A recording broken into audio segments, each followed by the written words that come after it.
Kuri uwa 20 Rusama mwaka wa 2024 niho haba ibisikanya hagati y'umuyobozi mukuru mushasha w'ishirahamwe ryo gutumatumanako amakuru Onatel n'uwasubiriye. Ibirori vyabereye mu gisagara ca Bujumbura mu nyubakwa z'iryo shirahamwe. Sixte Niyuhire akaba ariwe agiye kuramutswa ishirahamwe Onatel asubiriye uwitwa Priva Kabeba. Umuyobozi mukuru mushasha wa Onatel Sixte Niyuhire yavuze ko bagiye gukora nabo basangiye kurongora iryo shirahamwe kugira ngo ritere rija imbere. Nk'umugwi mushasha wize urwego nyobozi w'ishirahamwe niko gusa tuje gukora n'inguvu n'ubwitonzi abatugenye bazi ko dufise.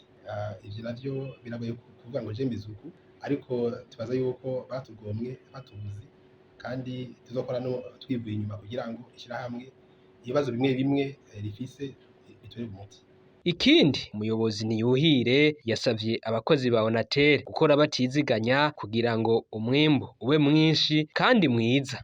Abakozi ba Onatel bwa mbere basaba yuko twakira neza, hanyuma dufatane urugendo batukundire, bagakenyereza igume dukore koko twivuye inyuma kugira ngo ishirahamwe rishobore kuva mu ngorane rifise zimwe zimwe, kandi ndetse n'ingorane ishirahamwe rirafise inguvu, izo nguvu nazone rero zijahabona kugira ngo ishirahamwe umwimbu waryo utere imbere gusumba uko wari usanzwe umeze. Sixte Niyuhire aje kurongora ishirahamwe Onatel mu gihe yahora arongoye ibanki y'ugwaruka BIJ. Uwo mugabo akaba afise uburambe bwo gukora mu mabanki bw'imyaka 20. Yakoze mu mabanki atandukanye nka Interbank Burundi, KCB, BBCI, BGF na BIJ. Imbere yuko aja mu vyo gukora mu mabanki, Sixte Niyuhire yatanguriye akazi kiwe kw'ishure Saint Esprit, aho mbere yahatangurije igisata c'ivy'ubutunzi section économique imbere yuko aja gukora